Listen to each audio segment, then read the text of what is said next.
that time. Tapos nung nag-lift na po yung pandemic, parang humuhupa na po siya. Siya na din po, humupa na din po. Oh. Nagbago po siya bigla. Sana binoon mo sa lupa? Paano humuhupa? Nagbago po siya that time kasi may mga nakakahalubilo na po siya na ibang tao, ibang babae, ganon. Doon na po True siya Bumble. nagsimula na Bumble manlamig. din.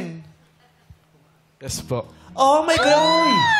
May na-meet ka sa Bumble, naging girlfriend mo, pero kahit may girlfriend ka na, nagbabumble ka pa din. Yes po. Then marami din po akong nakakasalamuhan ng mga babae. Oh. Saan? Sayang naman kung di ka nila may experience, no? Paano Bakit salamuha? nagbabumble ka pa? May Mariel ka na. Hindi, tsaka yung salamuha, di ba parang nakakasama mo yun? Yeah. Saan mo sila nakakasama na hindi kasama si Mariel? Kumbaga po, pag may nakilala pong girl na nakakasama ko po tuwing guesting, pag may guesting po ako sa mga barangay, Guesting? yes po, sumasayaw po. Pag may mga ano po. Okay. So, Yeah, pag pero- may nakilala ka doon. Yes po, then bali dancer Hindi po, din wait po lang. siya. Bukod dun sa, may iba na tayo ng topic, bukod sa nakikilala mo sa mga events, yung Bumble lang pinag-uusapan natin. Na, may Nagbabumble jowa ka ka na nagbabumble ka pa. Dating up yun. So that's super red flag. Naghahanap ka pa ng ibang babae habang may ano ka na. Bakit nga sa... Pogi nito! Kunin mo yung Xerox, igagano ko lang yung mukha. Wag! 36 copy. 36 copy. Bakit? Bakit? Happy ka doon? Hindi po. Pero seryoso naman po ako sa kanya, naging totoo ako. Seryoso ka kaya naghahanap ka pa ng babae sa Bumble? Bali yung yung mga ano na yan, wala naman po yan. Oy, sus. 48 na ako, wag ako. Hindi, teka lang. Sorry po. May girlfriend ka, tapos dumudot-dot ka sa dating app, tapos sasabihin mong, wala naman yun.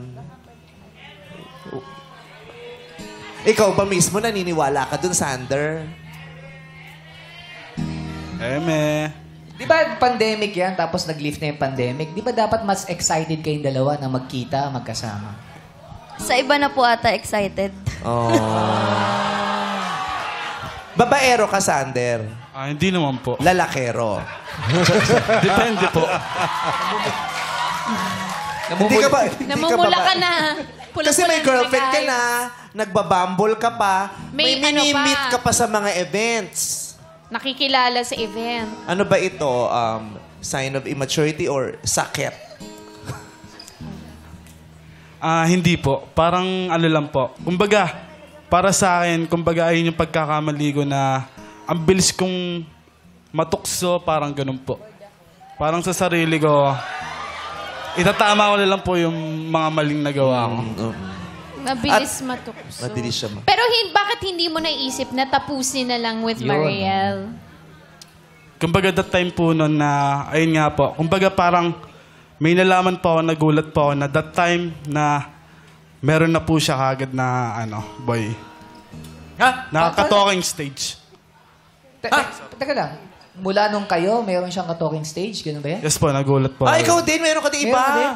O, teka, nagre-react si Mariel. Totoo ba yun? Sabi nung, bagay sila, bagay. Oo. Pero si Mariel, saan galing yun? Okay, baka Ano ba yun? Doon ka pa Ano, lang Mariel? doon ka pa lang natutong magsalita. Hindi ganun. May kausap ka sa... Kaya kailangan niya ng guide. Na guidance. Oo. At saka mahirap doon, kailangan mo kailangan may stage pa. Pag ayan, pwede na ako magsalita. Nasa stage na. Paano yun, So, Mariel? meron ka ding iba bukod Totoo sa ba yun? kanya. Na chinichika, kumakausap daw. Nyo lang po yun, baka nililigtas lang niya yung sarili niya. Ganyan naman kayong mga lalaki, di ba? Linis-linisan Ano na? kayong lahat. Ano na? Mga lalaki po, linis-linisan. Hoy, wag naman ganyan. Hindi kami ganun lahat. Oy, tol! Tolo, paano ba yan, Tol? Sabi niya, lahat daw ng lalaki linis-linisan. Tingnan mo yung itsura to, linis-linis. Dumi-dumihan kami dalawa, no? Kami tropang dirty-dirtyhan. Huwag mo nilalahat ng mga lalaki. Hindi pare-pareho mga lalaki. Tingnan mo, nakapalda nga ako eh. Pare-pareho pa kami. Oy, yung tropa ko! Linis! Yan lang talaga linis-linisan yan. Trompang ambel kami rito. Hindi nagsha-shampoo yan, pero nagkukuskus ng bato. Hindi pare-pareho lahat ng lalaki. Tandaan mo, yung iba nakagirdel. Hindi. So, hindi totoo yun. Hindi po. Saan galing yun? Oo, Sander. Sander, saan galing yun? Yung Nahuli mo ba sabi siya? mo na... Paano ba yun? Parang kutob ko na lang din eh. Wala naman pala. Walang Tamang basihan. hinala ka lang, pero wala kang pruweba. Ganyan walang matibay kayo. na Oh, yo. Ano sabi mo? Ganyan sila, meme. Kutob-kutob lang. Sila, pero wag mo kami dandami. Ang hirap kasi sa inyo, yung nangyari sa inyo, kala mo mangyayari rin sa amin ng girlfriend ko. Oo, tama. Sino ba girlfriend mo? Ano na nga kami?